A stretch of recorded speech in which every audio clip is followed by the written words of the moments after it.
साथियों, इस चुनाव में मैं कुछ उल्लेख जरूर करना चाहूंगा जो मेरी नजरिए से मैंने देखा है।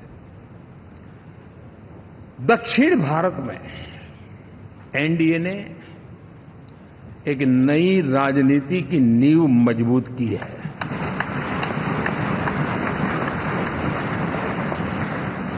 अब देखिए, कर्नाटक एंड तेलंगाना,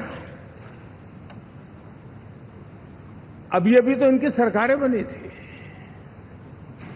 लेकिन पल भर में ही लोगों का विश्वास टूट गया, भ्रम से लोग बाहर आ गए और एनडीए को गले लगा दिया। कर्नाटक और तेलंगाना में दोनों जगह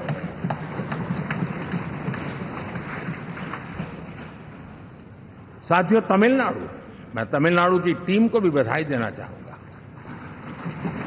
और वहां हमारा एनडीए समूह बहुत बड़ा भी है और कईयों को पता था कि हम एक साथ एक सीट नहीं लड़ा पाएंगे, लेकिन इस लड़ाई में हम साथ रहेंगे। और मैंने बहुत से एनडीए के साथी तमिलनाडु में ऐसे हैं कि जिनका कोई उम्मीदवार नहीं था, लेकिन इस झंडे को ऊंचा रखने के लिए वो जी जान से जुटे थे।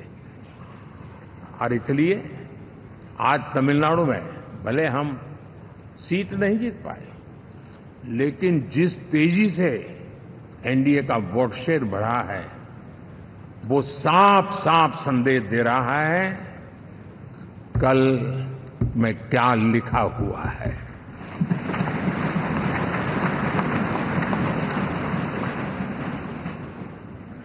साथियों, पुडुचेरी हो, केरला हमारे सैकड़ों कार्यकर्ताओं के बलिदान हुए हैं। यूडीएफ हो या एलडीएफ हो, शायद हिंदुस्तान के राजनीतिक जीवन में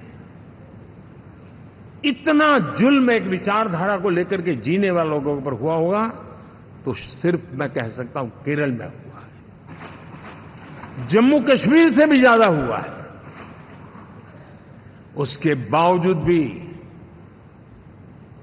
सामने कहीं विजय नजर नहीं आता था।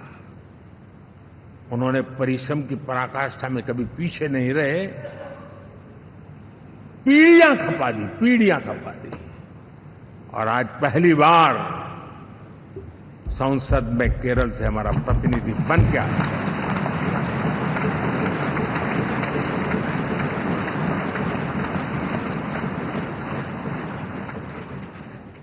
साथियों,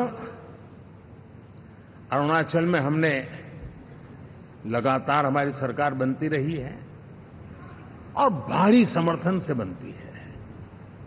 सिक्किम में भी हमारे एनडीए की सरकार करीब करीब क्लीन स्वीप के साथ, अरुणाचल क्लीन स्वीप। आंध्र, मैं अबू बाबू को पूछ रहा था, बोले हिस्टोरिकली ये सबसे हाईएस्ट विक्ट्री है।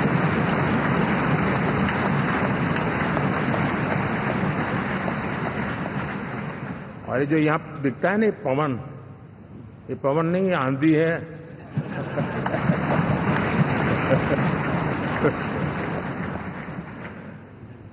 आंध्र ने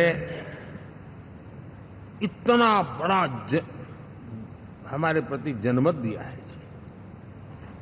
हिंदुस्तान के लिए एक सामान्य मानवीय की विकास की जो जिजीविषा है, उसका प्रतिबिंब है।